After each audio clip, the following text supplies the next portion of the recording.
നിന്റെയൊക്കെ കളി ഇന്നത്തോടെ തീരും. അച്ഛനിന്ന് വരുന്നുണ്ടല്ലോ. നാളെ മുതൽ എന്തുവാ ഗൾഫ് ചോക്ലേറ്റ്, ഗൾഫ് സ്പ്രേ, പിന്നെ അച്ഛനോടൊരു ഫോണ് ഞാൻ പറഞ്ഞിട്ടുണ്ട് മിക്കവാറും. ഇങ്ങനെ ഏത് ലോകത്താണോ എന്തോ ഗൾഫ് സ്പ്രേയും ചോക്ലേറ്റും. കുപ്പി കാണും അച്ഛൻ്റെ കയ്യിൽ. വന്ന് പറഞ്ഞ പെട്ടി പൊട്ടിച്ച് കുപ്പി തപ്പണം.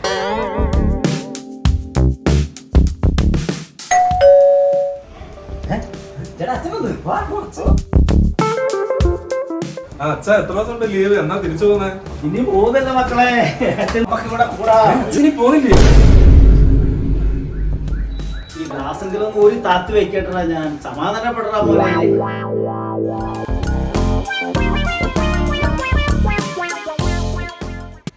എന്തുവാണ് ഇവരുടെ പരിപാടി? വല്ല ജോലിക്ക് പോകാനുള്ള പരിപാടി വല്ലതും ഉണ്ടോ ഇവർക്ക്? അച്ഛ അത് വിഷമിക്കണ്ട, ഞാൻ എന്തായാലും നന്നാവാൻ തീരുമാനിച്ചു. ഇനി ഇങ്ങനെ വെറുതെ നടന്നാൽ ശരിയാകത്തില്ല.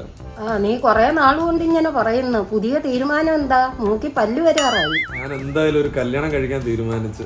എന്റെ കൂടെ ഉള്ളവരെല്ലാവേ കെട്ടി പിള്ളേരുമായി. അന്നേരം എനിക്കൊരു പണിയാവുമല്ലോ. നിനക്കല്ല പണിയായത്, അത് എനിക്കാണ് പണിയായത്. നിങ്ങളെ രണ്ടുപേരെ ഞാൻ തീറ്റി പോറ്റി. ഈ മൂന്നാമതൊരു കുട്ടിയെ കൂടെ ഞാൻ തീറ്റി പോറ്റാം. അച്ഛാ അവൻ പറയണ കാര്യമാക്കണ്ട. അവിടെ എനിക്ക് വല്ല ജോലി കിട്ടും അച്ഛാ. എൻ്റെ പൊന്നു മോനെ, നീ ഇവിടെ തന്നെ കിടന്നാ മതി. അമ്മ വെച്ച് വിളമ്പി തരുന്നുണ്ട്, അത് കഴിച്ചോണ്ട് നീ ഇവിടെ കിടന്നാൽ മതി. നീ അങ്ങോട്ട് വന്ന് ആ ഫാക്ടറിയുടെ പൂട്ടിക്കണ്ടാടാ മോനെ. അതിന് ആരച്ചാ അങ്ങോട്ട് ജോലിക്ക് വരുന്നത്?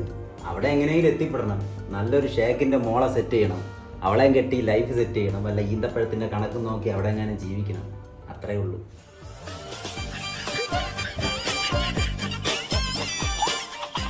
എന്തായാലും ഒരു കാര്യത്തിന്റെ തീരുമാനമായി. ഞാൻ തന്നെ ഗൾഫിൽ തിരിച്ച് രണ്ടാമത് പോയേ മതിയാവത്തുള്ളൂ. അമ്മമാരെ എത്തിച്ച് പോട്ടെ. എന്നാ ശരി, ഓക്കെ.